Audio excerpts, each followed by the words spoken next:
People here are being taken for a ride. Tesla will make sure that this is a gemstone for the area, for Germany, for Europe and for the world. We oppose the Tesla plant here in Grünheide. We can't afford to carry on this way. Multi-billionaire Elon Musk wants his company Tesla to expand the Gigafactory in Germany and knock down parts of this forest, turning what was once a sleepy little German town upside down. It's a battle of David versus Goliath.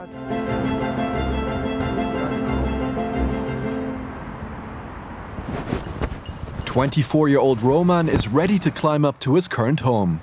He has been living in a treehouse in the forest for the past month.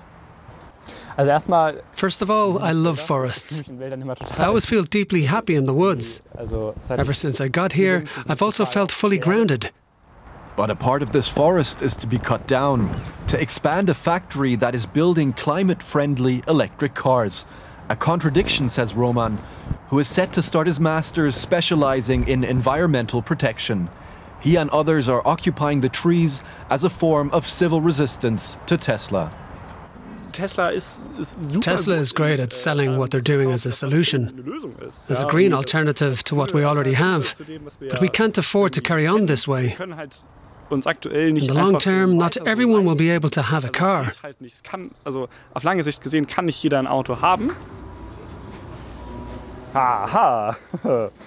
Nice. Roman is preparing breakfast today for the dozens of left-wing activists in the forest. They have come from all over Germany, and some even from abroad. That's always the question, for how many people? 50, give or take? I'm not sure, it can go either way.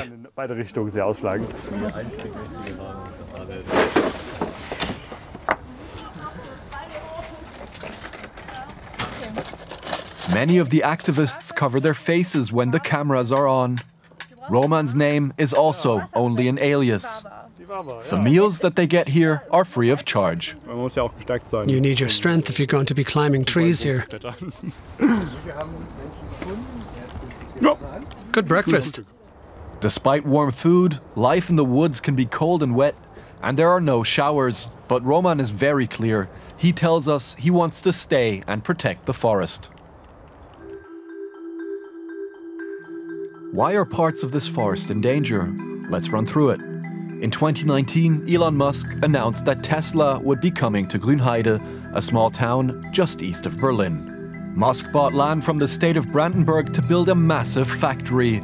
This plant produces Tesla's Model Y for the European and international market, a mid-range SUV which was the world's best-selling car last year. Currently, Tesla produces around 300,000 electric cars per year at Grünheide and wants to more than triple this number. Upscaling the production process would require Tesla to expand the Gigafactory, knocking down a part of the forest for a logistics center and a train station. This is something Grünheide resident Manuela Heuer will not stand for. We met her because she founded a local citizens initiative and is campaigning loudly against any further expansion. Since day one, she's been fighting against the Gigafactory's destruction of the environment, as she calls it. The young people living in the camp have become her natural allies. It's great that so many young people are committed to preserving the forest and water. Most of this forest and the area up ahead is in a drinking water protection zone. Not just the trees are a point of concern. In the ground beneath lie vital water supplies. If these were to be contaminated, tens of thousands of people might find themselves without drinking water, she fears. People here are being taken for a ride that it's climate friendly. It has nothing to do with being friendly to the climate. Nothing at all. You jerks. Seriously. They've got nothing else to do right now but film. It's a battle of David versus Goliath. It's a fight that just makes you feel powerless and angry at times. In a recent poll held in Grünheide, over 60% of citizens voted against Tesla's plans to expand the plant. Even though Tesla has since scaled down its plans, the company is still set on expanding its facility. Here we are, standing in front of this darned factory. What didn't they understand about the survey showing the residents of Grünheide didn't want an expansion? And we'll continue to fight it. Tesla should stay on the site that's already been ruined and not clear any more forest. We want to hear Tesla's side of the story, but our interview requests go unanswered. The company is infamous for not replying to media requests. However, what is known is that they built a brand new industrial water filtration system. It allows the Gigafactory to recycle almost all of its industrial wastewater. But despite Tesla's environmental efforts, the Gigafactory continues to face heavy resistance. In March, a power mast was set on fire. A radical leftist group claimed responsibility for the attack, which halted production at Tesla for days, costing the company millions. Elon Musk called the group the, quote, dumbest eco-terrorists on Earth for stopping the production of electric vehicles and visited the plant in Grünheide. Hey, Deutschland rocks! Gegen Berlin for the win! The attack was condemned by local authorities and marked the biggest escalation so far.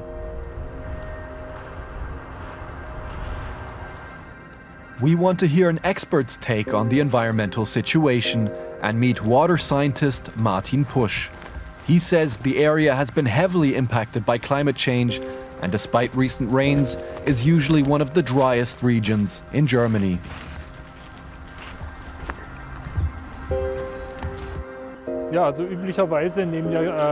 Water channels usually increase in size. Small streams become larger streams, which become small rivers. The watercourses in Brandenburg are, at least in summer, growing smaller and smaller. That means the land is using up more water than there's groundwater flowing in. Ultimately, it's a sign that we no longer have a humid climate and are in fact transitioning to a semi-desert climate. Pusch says that Tesla was given much leeway building the Gigafactory, raising the risk of contaminating crucial bodies of water, like this one, he claims. It's unusual to build a factory in a water protection area, and people are worried about Tesla now. The body of water where the factory is located is one of the few we have in this region. If it were to become polluted, there'd be nothing to replace it with.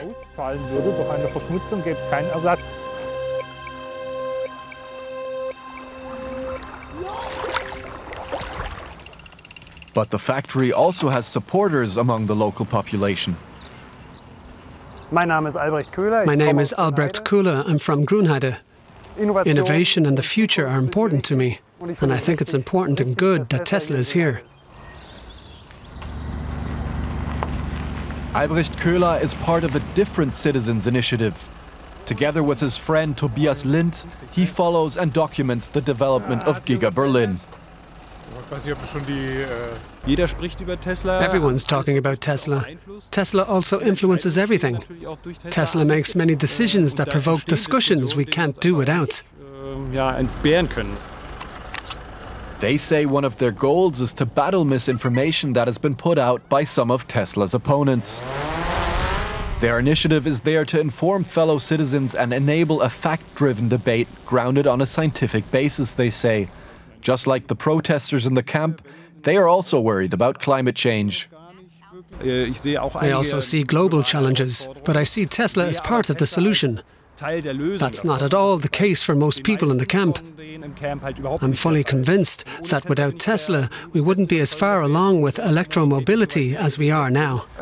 Everyone always says electric cars can't stop climate change on their own. That's true, but public transport can't either. Nothing on its own can stop climate change. We need lots of different solutions. Transportation is one of the world's largest contributors to carbon emissions. Electric vehicles are seen as part of the solution by many. Tesla, which specializes in EVs, is the world's most valuable car company. Currently, there are 5 gigafactories operating around the world. Tesla's Gigafactory in Germany opened in 2022 and is the only one in Europe. I mean, Tesla will make sure that this is a gemstone for the area, for Germany, for Europe, and for the world. The plant has generated economic growth in the region. Around 12,000 people currently work at Tesla in Grünheide alone. Tesla is such a big name, even Germany's Chancellor Olaf Scholz showed up for the opening. Electromobility will shape the mobility of the future. That is clear here today.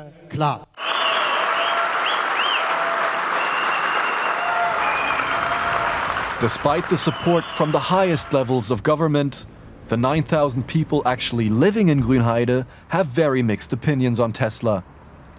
Many people we met who refused to speak on camera said there was a tear running through the fabric of the town. Families and friends are divided into separate camps. Some criticize Tesla, others the activists. Yes, I think it's a shame, but if it brings any benefits to Grünheide and the region, I'd say yes. I was basically in favor of Tesla coming here. I still stand by that, because it can only advance the region. I was actually a bit against the expansion, though, because I think they should use the space they already have first. You can't sell everything. Air, water, earth, soil should all be sold. Rather than protesting, they should be trying to get one of the jobs Tesla's offering. They've probably never worked a day in their lives. They should work for 48 years like I did. They're all just layabouts, good for nothings. I've got to get going.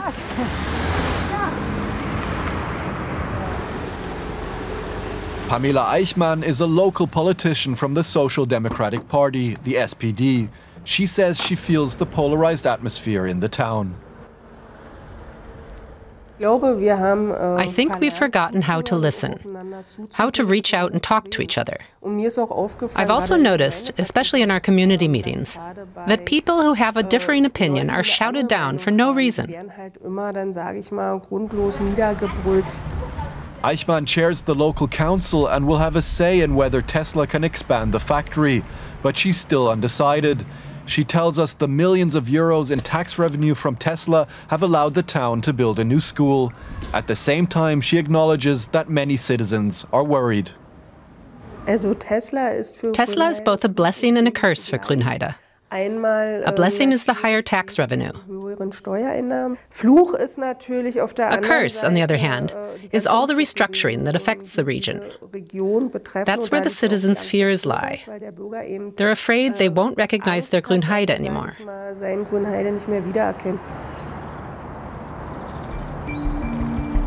Back in the forest, we see that the police have stepped up the pressure and intensified their operations. The camp has been there now for almost 2 months. The activists registered this protest as a political demonstration, which means the camp is protected by Germany's constitutional right to gather peacefully. The hands of the police are tied. We try not to go too far in, but in theory I'm allowed to walk right through. From here I can't see if maybe you've dug a hole in the ground back there, whether there's a fire pit or any garbage. I can't tell from here. At regular intervals, squads of policemen patrol through the area. They take pictures of tree houses to check if new ones have been built or if the protesters are violating any laws. There has been no indication so far that the camp might be linked to the arson attack. The environmentalists themselves say they prefer alternative means of protest. Have a nice day. I'd like to say a few more friendly words. You know, there's always the option of resigning, and you also have the right to disobey orders. And we're much nicer when you don't come here in uniform. Have a nice day. Ciao. The official registration of this protest will end in May. If it's not renewed, the police will be allowed to evict the demonstrators from the forest. It is for this day that the activists are preparing themselves. Some of the tree houses are up to 13 meters high to make it as hard as possible for the police to clear them. It's just important that we're here. No one but us is going to do it. To get as many people as possible into the trees, climbing lessons are taught each day. And to make sure it's not twisted in the back and it's all straight and nice. Roman, already an experienced climber, having lived in the camp for over a month, wants to learn how to rope traverse today. This method is used to cross from one treehouse to another structure when fleeing the police. They are here to protect this patch of forest, but say their protest is really about capitalism and its consequences. Now they might clear another section of the forest here, which has already happened up there, to build electric cars, which at first looks like a better alternative. Of course, you could argue that it's worth it to achieve greater reductions. We aren't here solely because of this forest. This whole supply chain, everything that happens around it means immense exploitation and environmental destruction. Das ist eine immense Ausbeutung und eine immense Umweltzerstörung.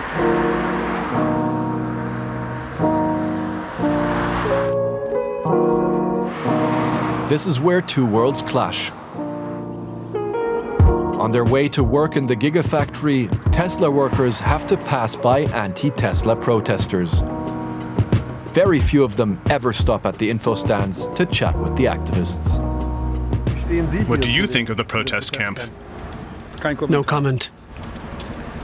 Excuse me, I wanted to ask what do you think about the camp? Hallo, ich wollte fragen, was denkt ihr über das Camp hier?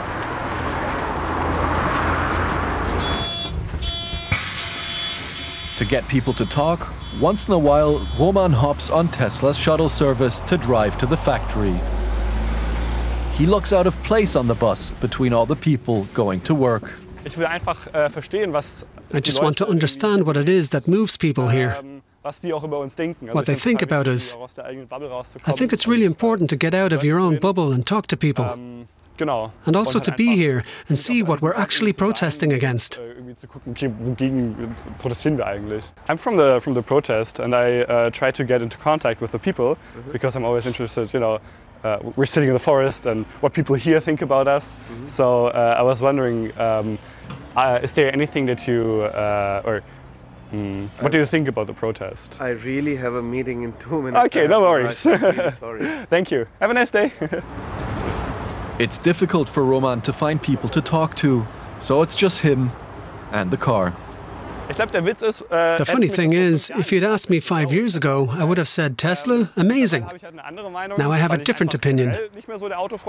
I'm not such a car fan these days. I think that we're simply spoiling a lot of opportunities with excessive individual transport. What does it say? Stop Tesla. While filming in front of the main entrance, we are approached by a Tesla employee. Hello. Deutsch, English? Just wondering what you guys filming, what you guys up to, which outlet you are from. Yes. I'm from Tesla, or are you from the press team. department? Or? Sorry to say, we don't really have a press department at Tesla. So usually our policy is, everybody has their own will here, obviously, so they can do whatever they want, but we usually have the stand that nobody really talks to the press. Maybe this is one reason why Roman's effort for dialogue is falling on deaf ears.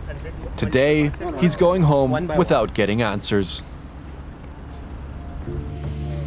I just think it's a shame because I believe that we gain so much by talking to each other.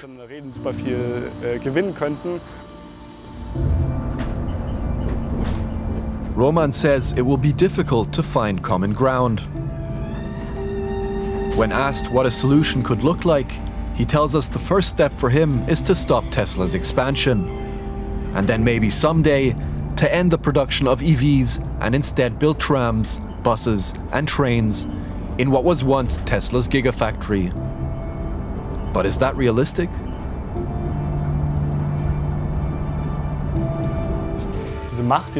There's such power behind it. One of the richest people in the world has decided this thing should go here, and people eat out of his hand. He's also globally connected. The richest people in the world generally have much more leeway, many more contacts than we maybe have in our treehouse.